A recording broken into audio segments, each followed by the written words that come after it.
23 जून 2018 दिन के लगभग 1 बजे दिल्ली के मशहूर कैंट मेट्रो स्टेशन के नजदीक सड़क पर खून से लथपथ एक महिला की लाश मिलती है। अब जिस जगह पर यह लाश मिली थी वो आर्मी एरिया के बेहद करीब था। अब ऐसे संवेदनशील इलाके में लाश मिलने से बहुत ही ज्यादा हड़कंप मच जाता है। तुरंत जांच पड़ताल शुरू होती है। इसी बीच शुरुआती कुछ घंटे तक तो लाश की पहचान नहीं हो पाती है, मगर जब लाश को पहचाना जाता है तो पूरे आर्मी एरिया के अंदर अफरा तफरी मच जाती है, क्योंकि मरने वाली महिला कोई मामूली महिला नहीं थी। एक बेहद ही हाई प्रोफाइल मामला सामने आता है। पुलिस अब जल्द से जल्द हत्यारा और हत्या की वजह की तलाश में लग जाती है और फिर पुलिस की जमीनी स्तर की जांच में जो खुलासा होता है उससे जानकर हर किसी के पैरों तले जमीन खिसक जाती है। तो आखिर मरने वाली महिला कौन थी, कातिल कौन था, कातिल कैसे पकड़ा जाता है और सबसे इंपॉर्टेंट सब कुछ इस वीडियो में आगे कातिल और कत्ल की वजह के बारे में जानकर आप खामोश रह जाएंगे। तो गाइस, वीडियो में आगे बढ़ाने से पहले अगर आपने अब तक स्टोरीज बाय दीपक चैनल को सब्सक्राइब नहीं किया है तो जल्दी से चैनल को सब्सक्राइब कर लीजिए, साथ ही बेल आइकन दबाकर नोटिफिकेशन भी जरूर ऑन कर लीजिए। चलिए अब कहानी शुरू करते हैं दोस्तों। जैसा कि वीडियो की शुरुआत में हमने बताया कि कैंट मेट्रो स्टेशन के नजदीक सड़क से गुजर रहे कुछ लोगों की नजर सड़क पर मृत महिला पर पड़ती है। आनन फानन में पुलिस स्टेशन फोन किया जाता है। खबर मिलते ही पुलिस वहां पहुंच जाती है और मामले की जांच पड़ताल शुरू कर देती है। अब पहली नजर में देखने पर ऐसा लग रहा था कि महिला को किसी गाड़ी ने टक्कर मार दिया है। पुलिस इसे हिट एंड रन का मामला मानते हुए अपनी जांच को आगे बढ़ाती है। अब पुलिस मामले को समझते हुए घटनास्थल पर तुरंत फॉरेंसिक टीम को भी बुलाती है कि हमारी इन्वेस्टिगेशन के अनुसार यह हिट एंड रन का मामला नहीं है, बल्कि महिला की पहले हत्या की गई है, फिर इसके बाद हत्या को एक्सीडेंट को दिखाने के लिए शरीर पर गाड़ी चढ़ा दी गई है। दरअसल जब फॉरेंसिक टीम मृत महिला के शरीर की जांच करती है तो उन्हें मृतका के गले के पास गहरे घाव के निशान मिलते हैं। उस निशान को देखकर फॉरेंसिक एक्सपर्ट समझ जाते हैं कि किसी तेज हथियार से पहले महिला का गला रहता गया है और फिर उसे यहां लाकर फेंकने के बाद उसके शरीर के ऊपर गाड़ी चढ़ाई गई है। अब पुलिस को शक होता है कि शायद यह हत्या रॉबरी या यौन असॉल्ट की वजह से हो सकती है, इसलिए पुलिस इस एंगल से भी जांच करती है, मगर पाया जाता है कि महिला ने जो कुछ भी गहने पहने हुए थे सब कुछ सही सलामत है। किसी तरह की यौन असॉल्ट के भी सबूत नहीं मिलते हैं। हालांकि महिला के पास एक भी डॉक्यूमेंट नहीं था जिससे उसकी पहचान की जा सके। अब पास में मोबाइल भी नहीं था। पुलिस मामला दर्ज करते हुए सबसे पहले तो सबकी पहचान करने की कोशिश में लग जाती है। अब महिला की लाश लगभग 1 बजे दिन में मिली थी। उसके बाद कई घंटे बीत जाते हैं, मगर मृत महिला की पहचान नहीं हो पाती है। दिल्ली के दूसरे पुलिस थाने में भी मृत महिला की तस्वीरें भेजी जाती हैं ताकि जल्द से जल्द इसकी पहचान की जा सके, मगर पुलिस के हाथ खाली ही रहते हैं। अब अभी पुलिस हाथ पर मारी रही थी कि शाम के लगभग 4 बजे नारायण पुलिस स्टेशन में एक व्यक्ति आता है और पुलिस वालों को कहता है कि दिन में उसकी पत्नी बाहर निकली थी मगर अब तक नहीं आई है। उसका मोबाइल भी स्विच ऑफ आ रहा है। इस व्यक्ति की पूरी बात सुनकर पुलिस वाले उसी मृत महिला की तस्वीर उस व्यक्ति को दिखाते हैं, जो तस्वीर बस थोड़ी देर पहले इस थाने में आई हुई थी। अब उस तस्वीर को देखते ही पत्नी की गुमशुदगी की शिकायत लेकर आया हुआ व्यक्ति बहुत ज्यादा घबरा जाता है और कहता है कि यही तो मेरी पत्नी है। शिकायत लेकर आया हुआ व्यक्ति कोई मामूली इंसान नहीं था, बल्कि इंडियन आर्मी के मेजर अमित द्विवेदी, और जिस मृत महिला की पहचान फोटो के जरिए उन्होंने की थी बल्कि उनकी पत्नी थी, जिनका नाम शैलजा द्विवेदी था। शैलजा द्विवेदी मूल रूप से पंजाब के अमृतसर की रहने वाली थी। इनकी शादी कुछ वर्ष पहले ही अमित द्विवेदी से हुई थी। इनका एक 6 साल का बच्चा भी था। पहले शैलजा द्विवेदी अपने पति के साथ कहीं और रहती थी, मगर वहां से अमित द्विवेदी का ट्रांसफर हाल ही में दिल्ली हुआ था, इसलिए है अब दिल्ली में आर्मी क्वार्टर में रह रही थी। शैलजा दिखने में काफी खूबसूरत थी। उन्होंने कई मशहूर ब्यूटी कंपटीशन में भी भाग लिया था और कई ब्यूटी कंपटीशन उन्होंने जीती भी थी। शैलजा ने मॉडलिंग भी की दुनिया में भी हाथ आजमाया था। अब लाश की पहचान मेजर की वाइफ शैलजा द्विवेदी के रूप में होने की वजह से यह बेहद ही हाई प्रोफाइल मामला हो जाता है। दिल्ली पुलिस के कई आला अधिकारी इस मामले की जांच पड़ताल में लग जाते हैं और जल्द से जल्द हत्या की वजह और हत्यारे की तलाश में लग जाते हैं। अब पूछताछ का सिलसिला सबसे पहले शैलजा द्विवेदी के पति मेजर अमित द्विवेदी से ही होती है। अमित द्विवेदी बताते हैं कि कुछ हफ्ते पहले उनकी वाइफ शैलजा द्विवेदी का एक छोटा सा एक्सीडेंट हुआ था, जिसमें उनके पैर में चोट लगी थी। पैर में लगातार दर्द की रहने की वजह से वो अपना इलाज करवाने दिल्ली के आर्मी अस्पताल में जाती थी। यहाँ उन्हें कुछ हफ्ते फिजियोथेरेपी करवाने की सलाह दी गई थी। अब अमित द्विवेदी आगे बताते हैं कि शैलजा पिछले कुछ दिनों से लगातार यहाँ इलाज के लिए आ रही थी। रोज की तरह आज भी घर से उनके ड्राइवर ने ही आर्मी द्वारा दी गई गाड़ी से शैलजा को फिजियोथेरेपी करवाने के लिए आर्मी हॉस्पिटल के बाहर ड्रॉप किया था। फिर कुछ समय बाद जब ड्राइवर रोज की तरह उन्हें हॉस्पिटल से लेने आया तो अस्पताल की ओर से जानकारी दी गई कि आज तो शैलजा द्विवेदी इलाज के लिए आई ही नहीं। इस बात की जानकारी ड्राइवर अमित द्विवेदी को देता है। इसके बाद अमित द्विवेदी शैलजा के नंबर पर फोन करते हैं, मगर वह स्विच ऑफ आता है। फिर अमित द्विवेदी शैलजा के दोस्तों रिश्तेदारों तक को फोन करते हैं, मगर कहीं से भी शैलजा का आता पता नहीं चलता है। अब इसी के बाद अमित द्विवेदी भागते हुए नारायण पुलिस स्टेशन आते हैं, जहां वो फोटो के जरिए अपनी पत्नी की पहचान करते हैं। बाद में उन्हें अस्पताल ले जाया जाता है, जहां शैलजा की लाश रखी हुई थी। लाश देखकर अमित द्विवेदी पहचान की पुष्टि करते हैं। अब पुलिस एक गुत्थी सुलझा चुकी थी कि यह सब किसका है। अब पुलिस को सामने दो और बड़े सवाल के जवाब ढूंढने बाकी थे। इस महिला की हत्या किसने और क्यों की है। पुलिस वाले मेजर अमित द्विवेदी से पूछते हैं कि क्या आपको किसी पर शक है। तो इस पर अमित द्विवेदी जिस शख्स का नाम लेते हैं उसे सुनकर हर कोई चौंक जाता है। अमित द्विवेदी किसी और का नहीं बल्कि इंडियन आर्मी के ही एक मेजर का नाम लेते हैं। वो कहते हैं कि उन्हें शैलजा की हत्या की होगी, क्योंकि वो काफी समय से शैलजा को परेशान कर रहा था।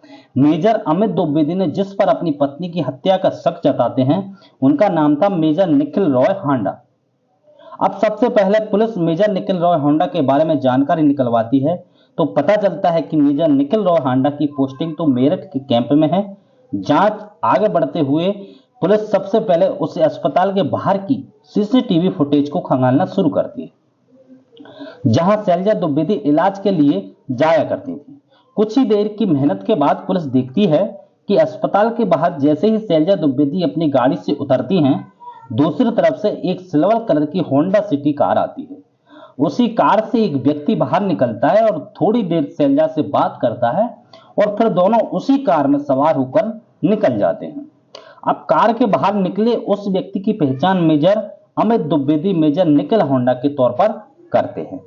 अब मिशन निखिल हांडा की लोकल हिस्ट्री और कॉल हिस्ट्री से भी पता चलता है कि जिस समय सड़क पर शैलजा द्विवेदी की लाश मिली हुई थी उससे कुछ दूर पहले तक शैलजा मेजर निखिल हांडा का लोकेशन एक ही जगह का था।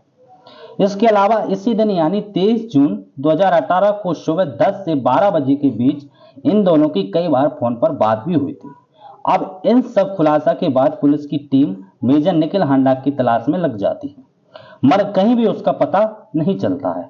इसके बाद अगले दिन यानी 24 जून 2018 की सुबह दिल्ली पुलिस के कुछ काबिल ऑफिसर के नेतृत्व में 6 टीम बनाई जाती है और उन्हें जल्द से जल्द मेजर निखिल हांडा को पकड़ने का काम दिया जाता है। पुलिस की टीम अलग अलग जगह पर छापेमारी करती है, मगर कहीं भी मेजर हांडा का आता पता नहीं चलता है। क्योंकि मेजर हांडा की पोस्टिंग मेरठ में थी, इसलिए दिल्ली पुलिस दिल्ली से मेरठ तक जाने वाली सड़कों पर लगे सीसीटीवी के रूप भी खंगालना शुरू कर देती है। अब जांच में इसी रूट के एक टोलनाका पर लगे सीसीटीवी में वही कार दिखाई देती है जो कार दिल्ली के आर्मी अस्पताल के बाहर दिखी थी। अब पुलिस की टीम मेरठ के लिए निकल जाती है। इधर पुलिस की जांच पड़ताल में खुलासा होता है कि मेजर हांडा के पास एक और मोबाइल है जिसका नंबर बस चंद लोगों के पास है। मेरठ के आर्मी बेस कैंप में पहुंच जाते हैं। यहाँ पुलिस वालों की जानकारी मिलती है कि बस अभी कुछ देर पहले ही मेजर निखिल हांडा निकले हैं। पुलिस वाले अब उसी रास्ते पर निकल जाते हैं। अब जिधर निखिल हांडा निकले थे तो कुछ ही दूर पर निखिल हांडा की कार दिखाई देती है। पुलिस वाले पीछा करते हुए उसको रोकते हैं और फाइनली मेजर निखिल हांडा को गिरफ्तार कर लिया जाता है। गिरफ्तारी के बाद जरूरी कागजी कार्रवाई पूरी कर लेने के बाद दिल्ली पुलिस निखिल हांडा को लेकर दिल्ली आ जाती है और यहाँ पूछताछ का सिलसिला शुरू होता है। अब इस पूछताछ में जो कुछ भी सिलसिला खुलासा होता है उसके बारे में जानकर हर कोई हिल जाता है। पहले तो निखिल हांडा शैलजा की हत्या या फिर उससे पहचानने से इनकार करता है, मगर जब पुलिस उसे सबूत दिखाती है तो मेजर हांडा धीरे धीरे राज उगलना शुरू कर देता है। वो कहता है कि 2015 में मेजर निखिल हांडा की पोस्टिंग नागालैंड के दीमापुर में थी और शैलजा के पति मेजर अमित द्विवेदी की भी पोस्टिंग यहीं थी। यह मेजर निखिल हांडा अकेले रहते थे, जबकि मेजर अमित द्विवेदी अपनी पत्नी शैलजा द्विवेदी और अपने बच्चे के साथ रहती थी। साथ में ड्यूटी करने की वजह से दोनों मेजर आपस में दोस्ती थी। अब दोस्ती की वजह से एक दिन मेजर निखिल हांडा मेजर अमित द्विवेदी के घर जाते हैं। यहीं उनकी मुलाकात पहली बार शैलजा द्विवेदी से होती है। यहीं पर दोनों में कुछ बातें होती हैं और फिर धीरे धीरे दोस्ती का सिलसिला जो होता है वो शुरू हो जाता है और इस दोनों में फिर बातचीत भी होने लगती है। समय के साथ इन दोनों की दोस्ती भी काफी गहरी हो जाती है और बातचीत से भी पहले कहीं ज्यादा होने लगती है। अब निखिल हांडा और शैलजा द्विवेदी की कभी कभी मुलाकात होती थी और ज्यादातर ये दोनों फोन पर बात ही किया करते थे, मगर एक समय बाद इन दोनों में वीडियो कॉलिंग का सिलसिला भी शुरू हो जाता है। रिपोर्ट मुताबिक शैलजा और निखिल हांडा तब वीडियो कॉल किया करते थे जब मेजर अमित द्विवेदी के ड्यूटी का समय होता था। शैलजा उन्हें इस बात की भनक भी नहीं लगने देती थी कि उनकी पत्नी हमेशा निखिल हांडा से बात करती रहती है। यह ऐसा 2015 से 2018 के शुरुआती महीने तक चलता रहता है, मगर एक दिन जब शैलजा निखिल हांडा से वीडियो कॉलिंग कर रही थी तभी मेजर अमित द्विवेदी अपनी पत्नी को पकड़ लेते हैं। यह सब देखने के बाद अमित द्विवेदी शैलजा को काफी डांटते हैं और इस बात को लेकर इन दोनों में झगड़ा भी होता है। अमित शैलजा को हिदायत देते हैं कि तुम आज के बाद से कभी भी निखिल हांडा से बात नहीं करोगे। निखिल हांडा से भी मुलाकात करके अमित द्विवेदी कहते हैं कि आज के बाद तुम शैलजा से कोई संपर्क नहीं रखोगे वरना बहुत बुरा होगा। मेजर निखिल हांडा के बयान के मुताबिक इस घटना के बाद कुछ महीना तक तो उन दोनों की फोन पर बातचीत बंद रहती है, मगर कुछ महीना बाद एक बार फिर से इन दोनों में बातचीत का सिलसिला शुरू हो जाता है। अब इस घटना के कुछ ही समय बाद यानी 2018 के अप्रैल महीने से अमित द्विवेदी का ट्रांसफर दिल्ली हो जाता है। इसी कारण अमित द्विवेदी अपने परिवार के साथ दिल्ली आ जाते हैं और आर्मी क्वार्टर में रहने लगते हैं, जबकि निखिल हांडा को इनसे पहले मेरठ बेस कैंप से ट्रांसफर हो जाता है। मेजर निखिल हांडा के बयान के अनुसार वीडियो कॉलिंग के दौरान जब से अमित द्विवेदी ने शैलजा को पकड़ा था उसके बाद से शैलजा निखिल से कुछ महीने तक तो बिल्कुल बात ही नहीं करती थी, लेकिन निखिल की जोर देने पर इन दोनों में एक बार फिर से बातचीत शुरू हो जाती है, मगर शैलजा अब पहले की तरह रिस्पॉन्स नहीं दे रही थी। शायद शैलजा को अपनी गलती का एहसास हो रहा था। कुछ दिनों बाद स्थिति ऐसी हो जाती है कि शैलजा अब निखिल के फोन कॉल्स को इग्नोर करने लगती हैं।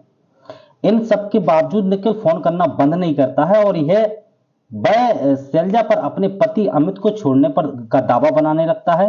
साथ ही कहता है कि मैं तुमसे ही शादी कर लूंगा। कमाल की बात तो यह थी कि निखिल हांडा ऑलरेडी शादीशुदा था और उनका एक बेटा भी था। इसके बावजूद निखिल हांडा अब शैलजा द्विवेदी पर शादी करने का दबाव बना रहा था। जून महीने में ऐसा होता है कि शैलजा अब अमित द्विवेदी का फोन उठाना लगभग बंद ही कर देती हैं।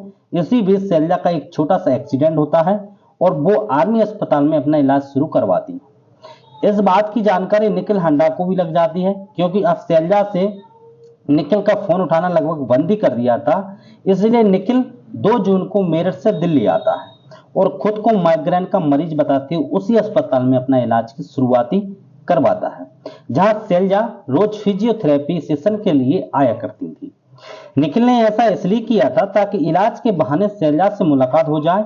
हालांकि उसकी यह चाल ज्यादा कामयाब नहीं होती है और शैलजा से उसकी मुलाकात नहीं हो पाती है। इसके बाद वह अब अपने बेटे को मरीज बनाकर अस्पताल में जबरदस्ती भर्ती करवा देता है। ऐसा उसने बस इसलिए किया था ताकि अब वो बेटे के इलाज के बहाने अस्पताल में रुक सके और शैलजा से मुलाकात कर सके। बेटे के इलाज बहाने उसे आर्मी यूनिट से छुट्टी भी आसानी से मिल जाती है और वो अब अस्पताल में रहते हुए शैलजा से मिलने का बहाना ढूंढता रहता है। उसकी ये चाल कामयाब भी हो जाती है और 1-2 बार शैलजा से उसकी मुलाकात भी हो जाती है। इस मुलाकात के बाद शैलजा, जिसने निखिल का फोन उठाना बिल्कुल बंद कर दिया था, फिर से फोन उठाना शुरू कर देती है। और इन दोनों के बीच थोड़ी बहुत बातचीत शुरू हो जाती है। निखिल हांडा के बयान के मुताबिक जब शैलजा फोन पर बात करने के दौरान अपने पति अमित द्विवेदी को छोड़कर निखिल से शादी करने के लिए तैयार नहीं होती हैं, तो एक दिन निखिल शैलजा से फोन पर बात करते हुए कहता है कि कम से कम तुम मुझसे एक बार मिल तो लो, उसके बाद मैं तुम्हें कभी फोन नहीं करूंगा। इसी के बाद 23 जून 2018 को जब शैलजा आर्मी अस्पताल में रोज की तरह फिजियोथेरेपी सेशन के लिए आती हैं, तो इस बार वो अस्पताल के अंदर आने की बजाय बाहर ही रुक जाती हैं। यहाँ प्लान के मुताबिक निखिल हांडा अपनी होंडा सिटी कार लेकर आता है और फिर उसी कार में शैलजा बैठ जाती हैं और वो दोनों वहां से निकल जाते हैं। कुछ किलोमीटर आगे जाकर निखिल अपनी कार रोक देता है और एक बार फिर से कार में ही इन दोनों की बातचीत का सिलसिला शुरू हो जाता है। यहाँ निखिल हांडा शैलजा पर शादी का दबाव बनाने लगता है। मेजर निखिल हांडा शैलजा को लेकर इतना पागल था कि वो कार के अंदर से ही अपनी पत्नी को फोन करता है और उससे कहता है कि मैं तुम्हें तलाक देने जा रहा हूं क्योंकि मैं दूसरी शादी करने जा रहा हूं। इसके बाद अब निखिल हांडा शैलजा से कहता है कि तुम भी अपने पति से बस जितनी जल्दी हो तलाक ले लो और मुझसे शादी कर लो, लेकिन शैलजा अपने पति अमित द्विवेदी से तलाक लेने में मना कर देती है। इस बात को लेकर कार के अंदर ही शैलजा और निखिल हांडा के बीच झगड़ा होने लगता है। इसी झगड़ा के दौरान शैलजा निखिल से कहती है कि मैं और तुम बस एक दोस्त हैं, मैं तुम्हें इससे ज्यादा कुछ नहीं समझती, मैं तुमसे शादी नहीं कर सकती। अगर तुमने मेरा पीछा नहीं छोड़ा और मुझे फोन करना बंद नहीं किया तो मैं आर्मी में तुम्हारे खिलाफ शिकायत दर्ज करवा कर तुम्हारा कोर्ट मार्शल करवा दूंगा। इतना सुनते ही निखिल को गुस्सा आ जाता है और वो जवाब में शैलजा से कहता है कि अगर तुम मेरी नहीं हो सकती तो फिर तुम किसी की भी नहीं हो सकती। बस इसी के बाद वो एक झटका से शैलजा की गर्दन पकड़ लेता है और अगले ही पल अपने साथ चिपका कर चाकू से शैलजा के गर्दन पर वार करना शुरू कर देता है। शैलजा द्विवेदी चाह कर भी निखिल की पकड़ से नहीं निकल पाती और चाकू की वार की वजह से कार के अंदर ही दम तोड़ देती है। अब शैलजा को मरने के बाद निखिल समझ नहीं पाता है कि इस लाश को कहां ठिकाने लगाया जाए। उसे डर सताने लगता है कि अगर लाश को इस तरह कार में रखकर ज्यादा दूर गया तो पकड़ा जाऊंगा, इसलिए वो वहीं पर लाश को पहले गाड़ी से नीचे गिरा देता है और फिर कई बार अपनी कार को शैलजा के शरीर पर खासकर उसके चेहरे पर चलाता रहता है ताकि ये हत्या की बजाय एक्सीडेंट का मामला लगे और उसकी पहचान को भी मिटाया जा सके। शैलजा की लाश को ठिकाने लगाने के बाद निखिल हांडा शैलजा का मोबाइल ले लेता है और कुछ दूरी पर जाकर एक कचरे के डब्बे में उसे डाल देता है। इसके बाद वो दिल्ली के उसी घर में जाता है जहां वह पिछले कई दिनों से ठहरा हुआ था। यहाँ आकर वह सबसे पहले नहाने चला जाता है। इसके बाद निखिल तैयार होकर फिर से उसी आर्मी अस्पताल के बाहर जाता है ताकि वहां के हालात का जायजा ले सके। सब कुछ शांत देखकर वह अब सबूत मिटाने की नियत से कार को ठिकाने लगाने पर का प्लान बनाने लगता है, जो कि टायर और अंदर काफी खून लगा हुआ था, इसलिए निखिल जल्द से जल्द कार को धुलवाने की जुगाड़ में लग जाता है। मगर उसे डर सताने लगता है कि अगर दिल्ली में धुलवाने गया तो शायद वो पकड़ा जाएगा, इसलिए वो मेरठ चला जाता है। निखिल हांडा को लग रहा था कार को ठिकाने लगाकर वह आराम से बेस कैंप में छिपकर रह सकता है, मगर पुलिस की तेजी के आगे निखिल हांडा की हर चाल फेल हो जाती है और आखिरकार वो पकड़ा जाता है। निखिल हांडा को गिरफ्तार करने के बाद 14 दिनों की पुलिस रिमांड में भेज दिया जाता है। पुलिस के पूछताछ साथ साथ पुलिस हत्या के सबूत जताने में भी शुरू कर देती है। इसी सिलसिले में सबसे पहले मेजर होंडा के कार से 2 चाकू भी बरामद कर लिए जाते हैं, जिसका इस्तेमाल शैलजा के गला रतन में किया गया था।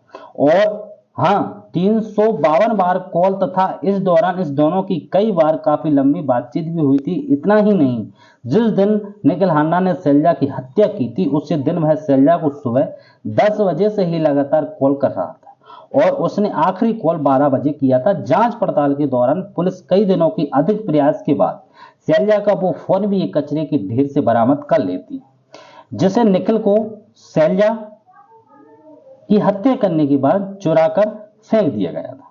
निखिल इस हत्या को आवेश में आकर अचानक से की गई हत्या का तौर पर बताता है, मगर पुलिस जब निखिल हांडा के फोन को कब्जे में लेकर जांच पड़ताल शुरू करती है तो पता चलता है कि निखिल हांडा ने इस हत्या वाली रात से ठीक पहली वाली रात इंटरनेट पर कई बार हत्या के बारे में लिखकर सर्च किया था। इसके अलावा उसने सबूत मिटाने के त्रिकोण के बारे में भी गूगल सर्च किया था। निखिल ने यूट्यूब पर भी हत्या करने के त्रिकोण से जुड़ी कई वीडियो देखी थी। इन सभी सबूत से पता चलता है कि निखिल ने हत्या का प्लान पहले ही कर लिया था।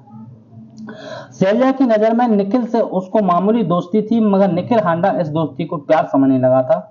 वैसे एक तरफ निखिल हांडा शैलजा से प्यार का दावा करता था और दूसरी तरफ पुलिस जांच पड़ताल करती है तो खुलासा होता है कि निखिल हांडा 2 मोबाइल फोन यूज करता था।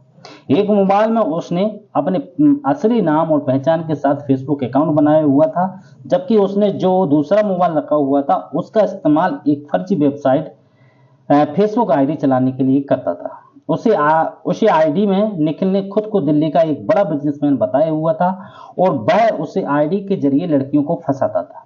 यहाँ तक कि जिस दिन उसने शैलजा की हत्या की थी उसी समय तक भी वह 2 लड़कियों से लगातार संपर्क में था और हत्या वाली रात उसने काफी देर उन लड़कियों से बात भी की थी। फिलहाल निखिल हांडा सलाखों के पीछे अपने किए की सजा भुगत रहा है। वैसे अब तक कोर्ट से इस मामले में कोई फैसला नहीं आया है और अब भी इस केस की सनी ही चल रही है। अब वैसे दोस्तों, आपके अनुसार इस हत्या के मिशन निखिल हांडा को क्या सजा मिलनी चाहिए, कमेंट बॉक्स में जरूर बताएं।